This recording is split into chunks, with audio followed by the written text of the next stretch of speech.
This machine here has been built for a lad up in Cumbria, Will. He's only 18 and broke his neck. So he's got no arm function, he's just sat sedentary, can do nothing.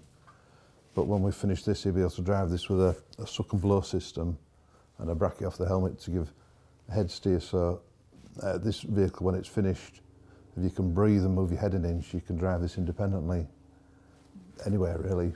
Forests, rivers, riverbanks, the beach. So somebody that can't even scratch the nose could actually, Will be driving this probably in a couple of months' time. This young lad is going to go out and have an adrenaline-filled experience when he's just sat and not even able to move or care for himself. Yet in this he can be free and be himself again. He's only 18. He's caught for it on a mountain bike. So yeah. Our record at the minute is New Zealand. I guess we'd have to go to the moon to beat that. New Zealand, Australia, Malawi, Nairobi, Switzerland, Israel, Germany, France, Ireland, Norway. There's somebody coming from Switzerland, Sweden. Andrew that's in this week's from South Africa, with somebody else from South Africa coming in. And all those people stay in Hull. It's the worst part about being in a chair, I find. It's like the psychological thing. Yeah. You never feel like you're part of the conversation, you know, because you're always looking up. It's obviously different for everyone, but I feel like that. The job that I'm in, I'm at Get on the Bay, so it's a very social thing. So you're always speaking with people, but you're always like looking up. Yeah. By the end of the night, it's like, oh, my neck, it's so sore. Yeah. So what was it like actually standing up? You know, everybody's been asking me that question. It's so difficult to put those feelings into words because it's just this emotional flood, just standing up and being the same height as everyone, people realizing that you're actually taller than them, and then the walking part, that's just like added bonus. That's just, I mean, the machine's worth it just for the standing, well known the walking, you know, it's incredible. It's an incredible feeling. It's something that you have to experience. You can't really articulate the feeling in words.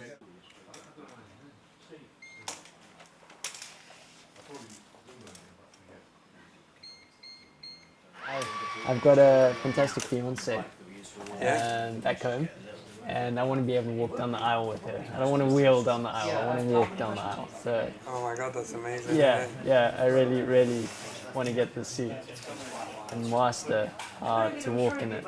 Did you have a time frame for that? Or is it? I've got a relaxed time frame for it, February 2015. So I've got plenty of time to get ready, but time flies as well. So. But I think I'll make that date. I do. So where have you come from? Cape Town, South Africa. All the way to Hull? All the way to Hull, which I couldn't even find on a map. But your football team has made it into the Premier League, so everyone knows where it is now, which I was quite surprised because I don't watch football. So this is the second time we've been in the Premier League. Really? It is, I believe so. Do you mind if I just put this on you for a second? On me? Yeah, do you mind just for a second? Okay. Just for 1 second. Just because, you know, I wanted to just see from your point of view, really, what it's like to see that after so long. That's so exciting. You guys.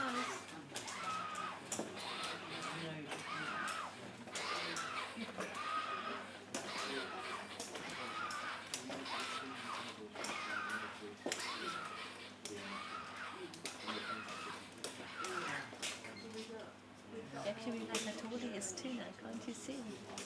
He has what? How tall he is. Yeah.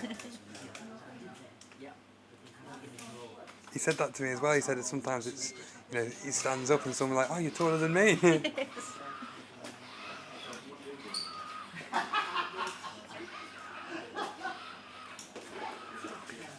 It must be quite exciting because it makes a lot of things more possible in the future as well. Absolutely, without a doubt, yes. He's going to walk down the aisle one day. Yes. Well, he said that in February 2015. Yes, yes. Is his fiancée a really supportive person, is she? She's lovely, lovely girl. We're so lucky. Yeah? Yes.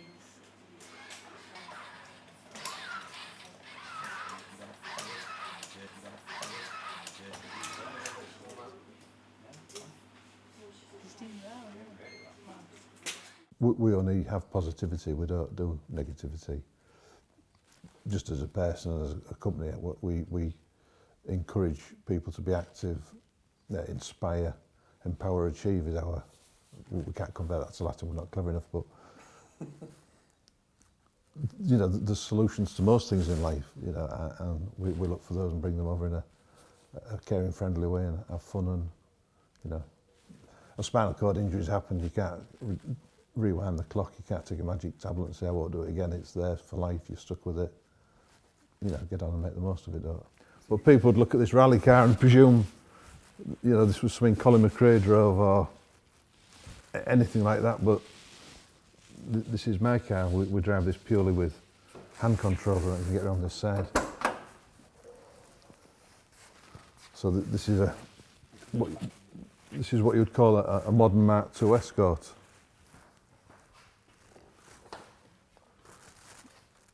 So in here, this is my throttle, there's my brake, and the two levers there, one is the handbrake, but the other one's the clutch. And we have, probably can't see on the camera, we have paddle shift on, so when I'm driving, we've got throttle, downshift, brake, and upshift. So we're almost PlayStation technology. And for safety and for competitiveness, I've always got the ability to be in control of the car with hands on the wheel. The car prior to this, we had to swap hands to change gear, so we've changed the sequential box and the paddle shift system on this one. And with this car, I hope to win my first rally. Yeah. Second isn't good enough, I'm afraid. Mind if I just ask you a couple of questions, mate? Yeah, of course. Is that all right? Yeah. Because it seems like a pretty incredible place to work, really.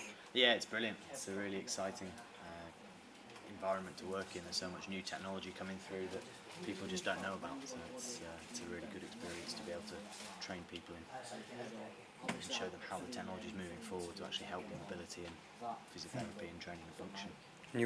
It sounds from what I've been, you're actually on the sort of the cutting edge of it. Very much so. We're the only clinic in the country that's working with the Rewalk device, and we're in a really privileged position to be using the FES bikes as well. So we're really sort of leading the forefront of technology and rehabilitation at the moment. I suppose for you personally, it's like must be a bittersweet thing because you're constantly seeing people who've had their lives sort of shattered in one respect, yeah. But then you're helping rebuild the blocks. That's one of the things about it. It's so rewarding just to be able to help rebuild lives, as you say, that have been shattered by injury or illness. And I suppose watching the change in people, can you see the moment, because everyone talks about this moment when they stand up and... Yeah. Oh, you can just see the transformation in themselves, the sort of more psychological well-being that comes through.